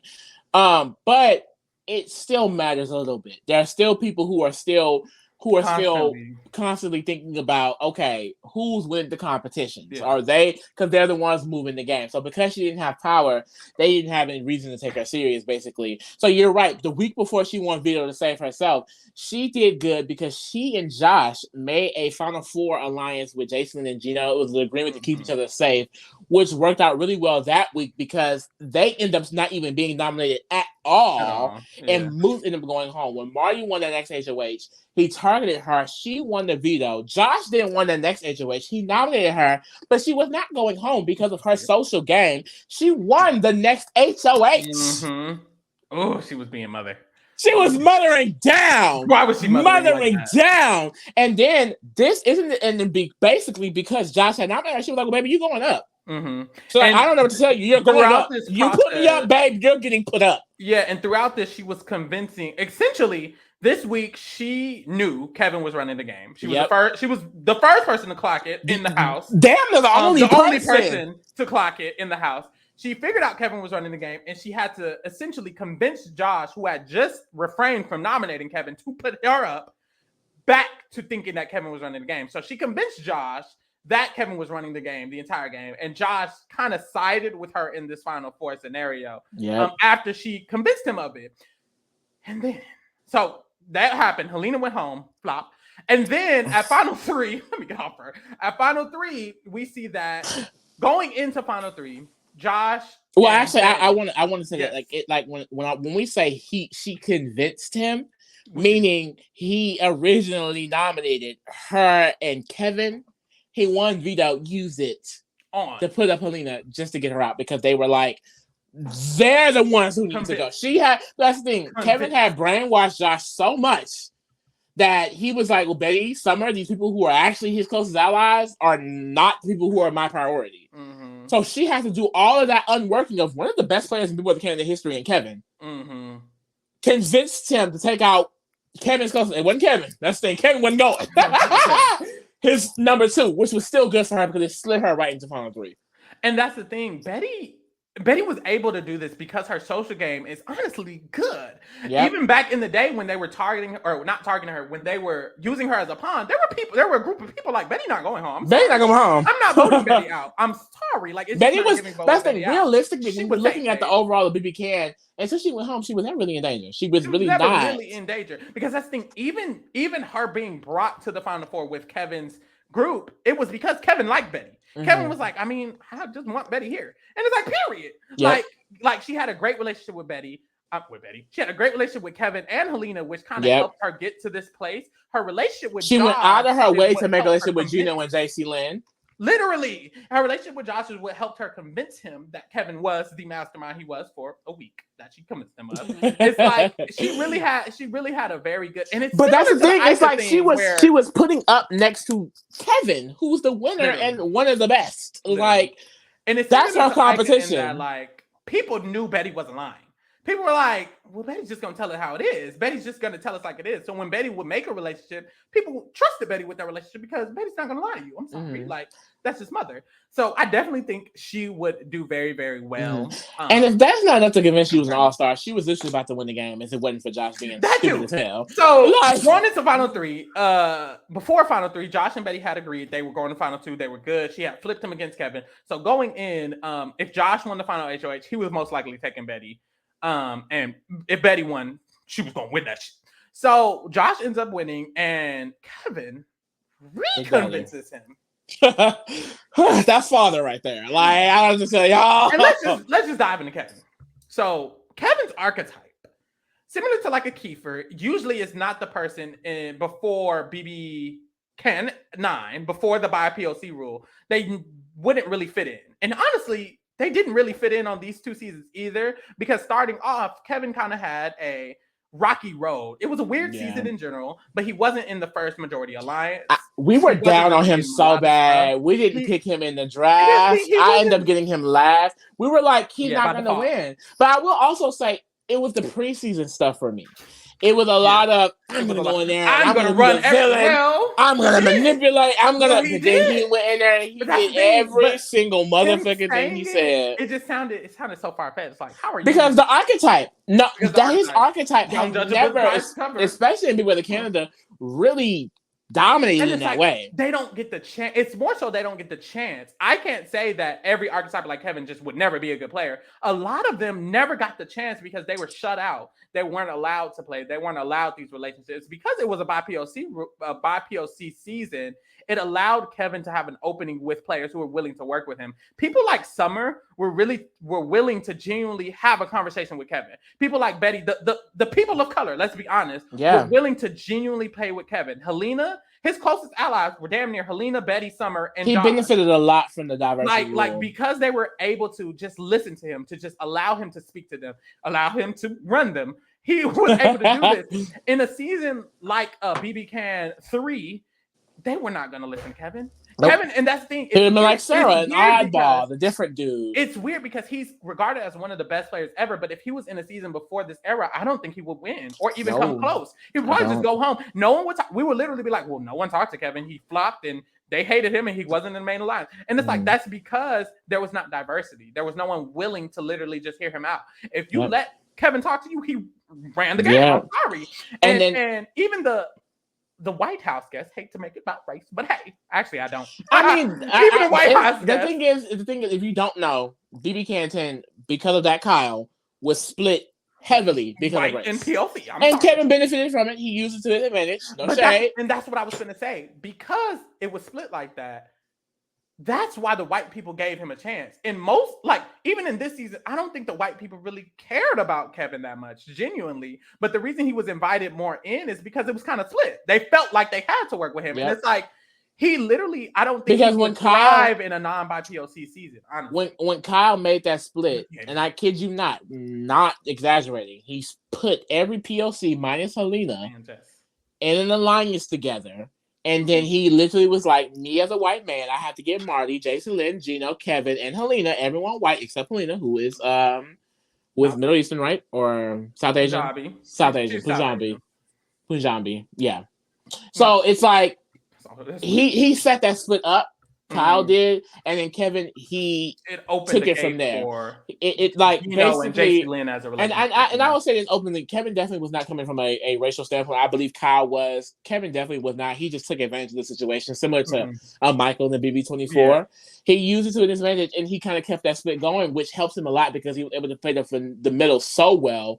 He had Helena, who literally was on her knees, dying and crying when he had a task to say he was quitting the game by Marshall the Moose, bitch. Like Josh, who was willing to throw away his whole relationship with his man, no shame for Kevin. Like I don't know, like the way he finessed every angle of this house. He had Summer loving him. He had Betty, who hated him at first, loving him. And then she flipped on his ass because she was mother. But Summer, who loved him. You know, Tanisha, who loved him. Jess, who loved him. Gino and Marty, who loved him. All of them felt like he was someone they needed. I mean, going into a triple, out of all the seasons of a triple, he was the safest person ever, I feel like, in the triple. Period. Like, no one was putting up Kevin in triple eviction, which is the most dangerous eviction of anyone. You know what I mean? And it's like top 7. And he's not going to. And it's the fact that Betty, who was able to basically unravel what he did with Josh, and he was able to go in and put in that work again and convince this man that he had a better chance against him than Betty. Again, Josh probably would have lost either way. I do think Betty would have beat him. I agree. Hopefully she would have. She would have deserved. But it's just like, Kevin, I mean, we thought he was down and out. We thought he was out at 4 when she first convinced him. But Josh was like, that's the thing. Josh had used veto on Betty. He put up Helena, and Betty was like, because Betty really, really trusted Josh. So she was like, I'll do what you want. He said, evict Helena. And that was because of Kevin's social game. Mm-hmm. And we're thinking, oh, well, he's definitely getting third. Hell fuck no. If I'm not mistaken, Betty and Josh won part 1 and part 2. Yep. So he was down and out. We thought he was down and out. No. It was a shock to everyone on finale night. Josh won.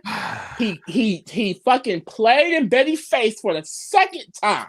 Fucking loser. He took Kevin and Kevin beat him damn unanimously. The only reason why he didn't win unanimously is because Betty voted Josh, because Betty is loyal as fuck. She's a real ass bitch.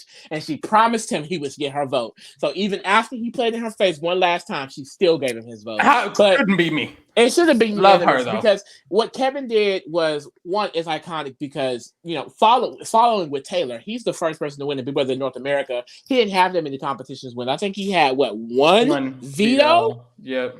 And no HOH. He's the first one to win with dominated. He was safe since jury. We had said when Tanisha went home, Kevin was locked safe. Might as well gave him the trophy then when you look at it in retrospect. Yep. I mean, and that's without winning any competitions of his own other than one veto, which he didn't even really need, from what I remember. A random ass veto. Well, no, he did need it because he had to save Helena. He wanted to save Helena. Like, that's the thing.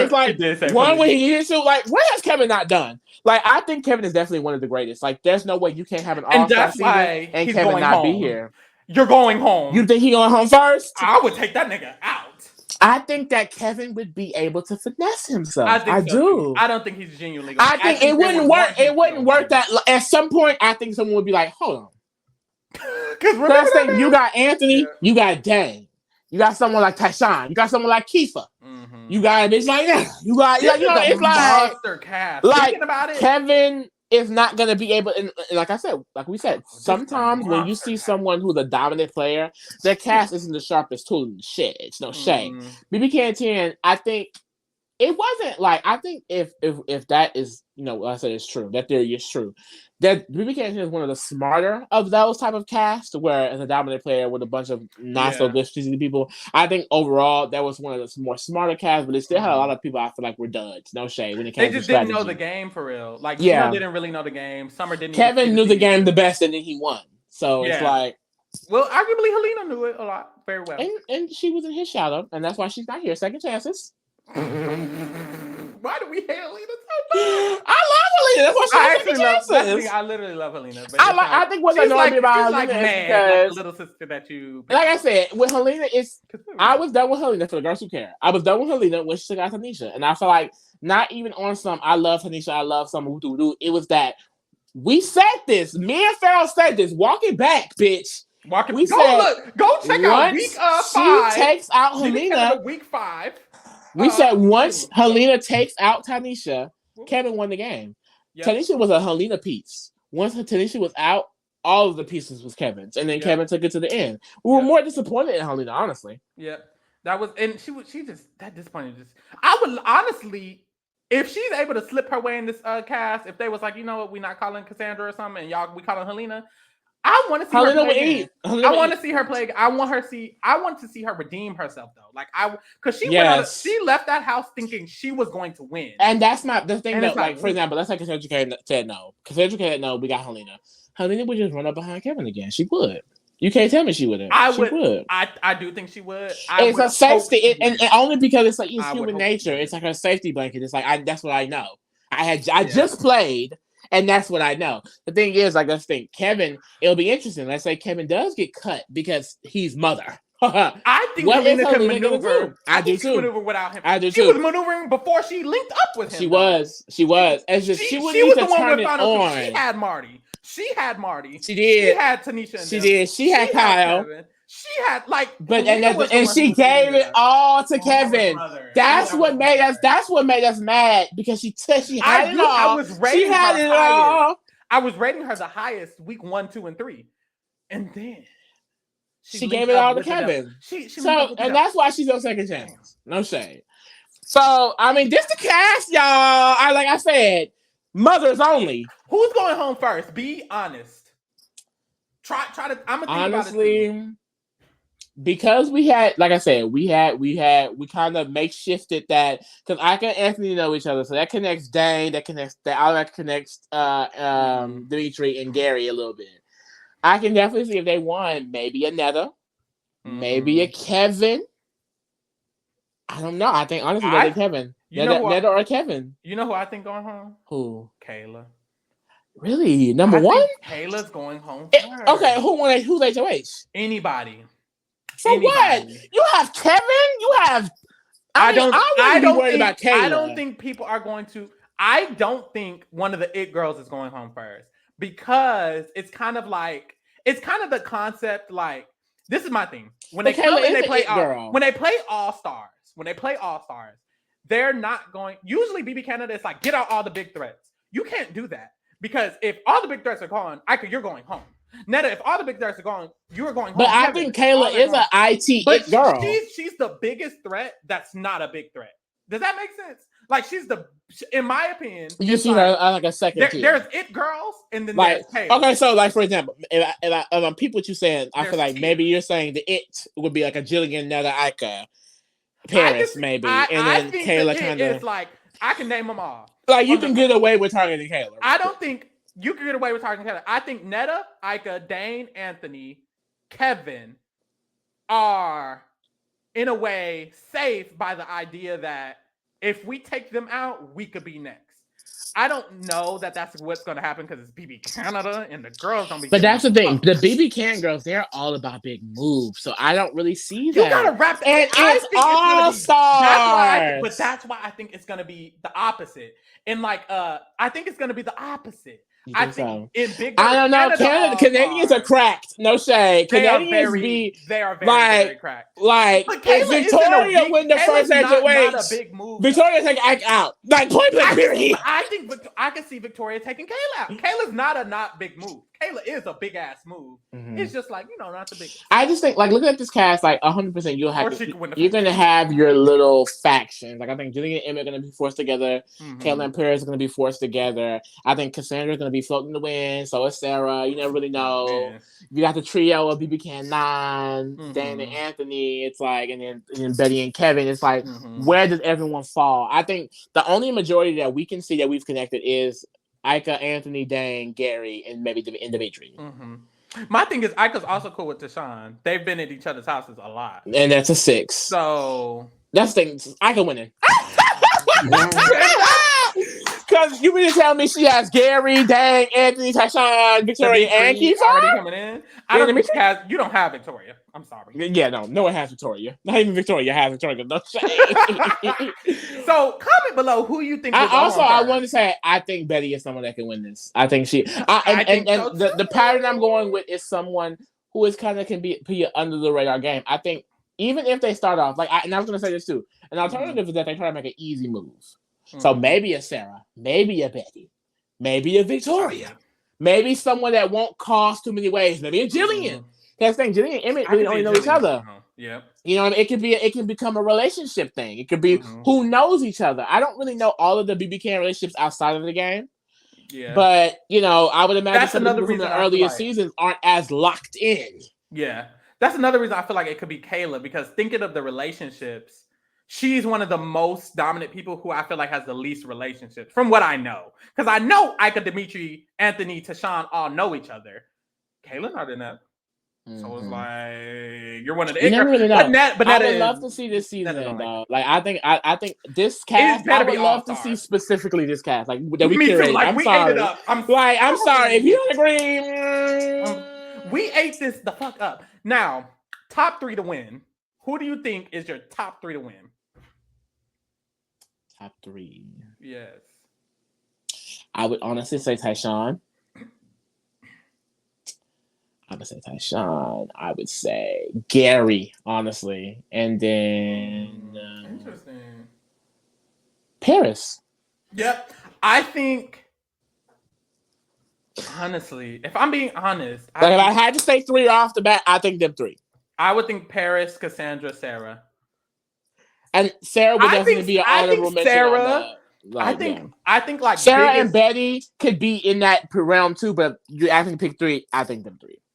I feel like biggest like person who learned the most or who improved the most, I think Sarah. I think Sarah is someone who she didn't have a chance in her first season. This is the comps are different. Sarah could have a chance in, and I feel like Sarah's like story arc could go really nasty. But that would be a second time winner. Like Sarah, if Sarah came in here like the baddest bitch alive, I would gag. I don't know. I would gag. I would love that for her. Y'all, comment below who you think is first boot of this cast. Comment below your top 3 of who you think gonna win if this was the cast, and comment below somebody that we didn't have that y'all wish was here, because we're gonna tell y'all who we didn't have that we wish. So everybody in the comments list a boy and a girl, who you a Zay and a Zim. It does not matter. Or Zay and a Zim. Like, list somebody that you would 2 people that you would have loved to complete the cast, because me and Farrell each have our 2. Because we ran out of people. That's it. We extended to 18 because we felt like, okay, BB can. They probably gonna do some extra. Extra y'all about it. So we were like, okay, 18 is cute. And it's like, okay, if they want to be extra, 20 would be cute. So it's like, let's just do our honorable mentions. Hold on, I had to hide them before y'all saw. Okay, so we're gonna do Lee's first. Okay.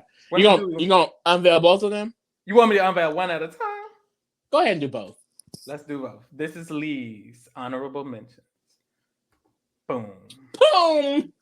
Boom. Boom. Let's start with Brayden. Honestly, Brayden's choice is 100% personality. I love Brayden. I feel like I relate a lot to Brayden. I feel like his game was 100% underrated. I feel like he really stayed under the radar and became on, which is really good for him. I think he played the game that he was given. He was outside of the majority alliance, which was the Sunsetters. He had a good friend in Austin. He had a good friend in Julie Vu, who had been eliminated the first night. Damn near.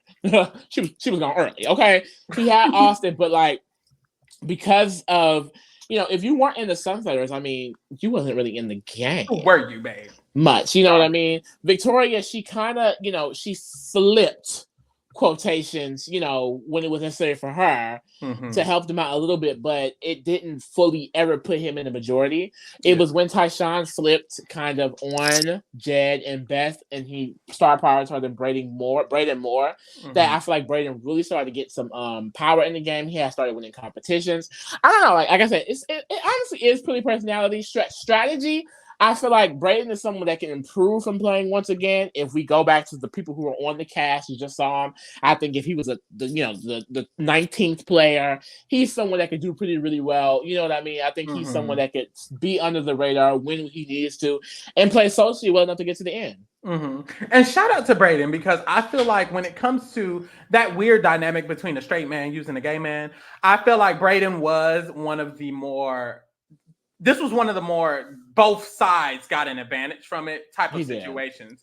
I think that Brayden was way more intentional than the past situations we have with creating this relationship with Tyshawn, and he really used it to his advantage. It was to a point where people were like, Tyshawn gonna flip on his people for Brayden, and he did actually, technically, and it got Brayden to final 2. So that was a part of Brayden's social game, because even people like Tara really liked Brayden.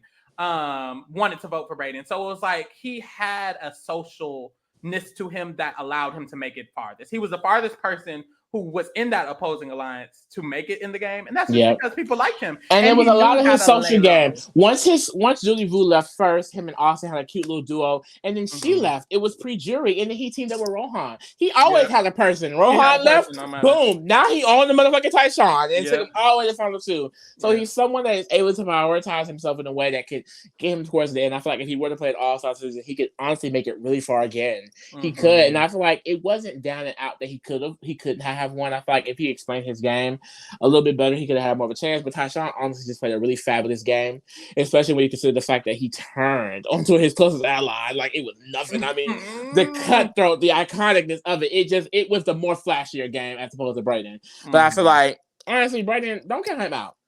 And then, of course, Brittany, you know what I mean? She's the duo of Sarah, who is on the cast, solidified lead.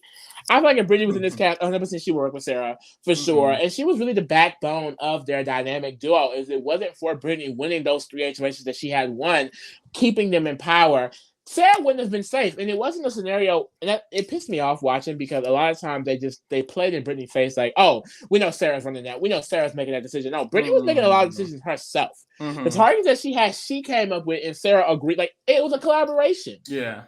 But a lot of times she didn't get their respect. I would love to see her come back and play again. She was a really, really fun character, and I resonated a lot with her. She's a plus size Black woman. She's eating it up. Other than Ika, she had came in and she had did her thing. But when it comes to like a comp beast making it far, when it comes to a Black woman in Big Brother, that was Brittany. Brittany was really the first because Topaz, they played in Topaz's face. They had her exposed to the whole house and she went home. Ika, we know what happened with the letters. And so Brittany, she was really able to really, thrive in the game. Yeah. And I really, really love that. Love a Black woman to infinity. And honestly, if Sarah did not win, I would have loved it. She had won. She was only taken out because she was the bigger threat than Sarah. When they actually got empowered to get her out. But, I would love to see her play again. But, I don't know if she would. Mother's booked and busy. She got things going on. Booked and busy down. But I would love to see her on my screen again, 100%. Period. And here's mine, y'all. I know that's right. This might be a shocker. Girls might be like, who? No, who? Mother! Mother! Kiss this ass that twerks. Kiss this ass that twerks. Now, let me tell y'all. Hindsight 2020, now that I've decided, because I ain't gonna lie, I decided these ones real quick. I was like, boom. I would like to see Helena. Just wanted to slip that in there. I feel like Helena would be like a good replacement if one of the people were there. But I didn't pick her. I picked Mother Dre. Now, I've always been a big fan of Dre, and I feel like most of it comes from the fact that in that season, when you have a bunch of iconic ass returnees like they had got, it's very hard to stand out or shine. And I feel like of the newbies, the only players that were there were Dimitri and Dre. I'm sorry. Yeah. The other girls just weren't. Karen. And Dre was doing what the fuck she needed to do, bro. Dre was doing what she needed to do because essentially she was playing in Mother Ika's face. And not everybody that season was going to play in Ika's face. And if you did, you went home. And Dre. And that's the thing. She had the mindset that a rookie needs to win. Like, we're ladies that stay in the game. One of them are going to win. One of them ended up winning. And even while being so close to Ika, she realized, well, Ika has to go at some point. Yeah. That's the thing. It was really... She wasn't the one that fought here. Her other rookie players should have listened to her. But, I mean, Ika was Mother and convinced them. Yeah, and I just feel like Dre even having the capacity to think on that level of, I'm very close with Ika. And I feel like her bond with Ika, of course, it was natural, but also a part of it was intentional. She needed to have a veteran on her side. She did. She also had a really great relationship with William, which helped her with Kevin. She was in a good position, honestly. And getting that relationship with Ika helped her. And I feel like, honestly, the moment she decided to go against her was a great moment, in my opinion. I think it was a perfect time. It was going to be too late. If it would have worked if the other players, Karen and Dylan, 100% should have done it. They should have done it. And that's the thing. So essentially, Dre was working very closely with Ika. There was an opportunity for Ika to go home because she was on the block. And Dre pushed for that opportunity. Well, no. This is the week Kevin used veto on Ika. So it was Dimitri on God. And so, and the whole thing was Dre actually wanted Dimitri out. Because if Dimitri can go, she can have Ika in a more needing, Ika would need Dre more. And then Dre could have a leg up in the game. So Dre pushed for that. And baby, Dre went the fuck home. But that's the thing. Dre got out the triple. And it's like, girl, the triple just get everybody out. You just going to go home at the triple. I feel like she made a deep run. It was highly due to her connections. She was arguably the second best, probably the best strategic non-returnee player that season because she was actually playing the game, no shade. I feel like more than seeing her on All-Stars, I would just want to see her play again. A second chances. So if this is second chances instead of All-Stars, I would. And we have her in the second chances. And we have her in the second. I think she needs that. And this thing, how I kept mentioning how Gary and Cassandra were people, and that who were affected by it being a half and half season. Dre is someone like that because it was a half and half season. She was never able to get her footing because she was from the beginning forced to work with all the newbies. Majority of the newbies, other than Dimitri, literally every other newbie other than Dimitri were duds. No shade to Karen. I love you, girl. But hey, you lost unanimously, no shade. So it's like she had nowhere to go. She had to work with Ika, and when it was time to flip, it would have worked successfully if it wasn't for Dylan and Amina. So it was just hey. Well, I think honestly, when Vito was used on Ika, Dylan went up.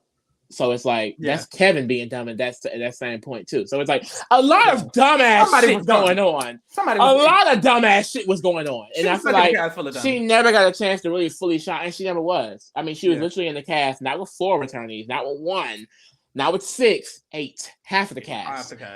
It's gonna be hard to be Mother when you have and one of the Mother Ika, Mother Netta, Mother Cindy, Mother Cassandra. Girl, you got Jackie, Karen, Dre, and like it was nobody. I don't know the girl name. Like it's like it was hard. It was hard, but I think Dre, she held her own for when it comes to returning. She did, and I would love to see her play again, 100%.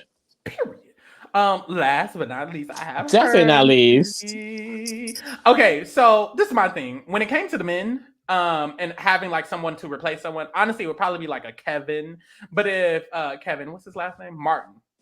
But that's last name? Yes. But if he wasn't able to come back, if Kevin Martin wasn't able to come back or something, you mean Kevin Jacobs, the one who became 10, or because Kevin Martin not on the cast? If Kevin Martin not on the cast, so I'm saying if someone was to replace any of the people we had, it would probably be Kevin Martin.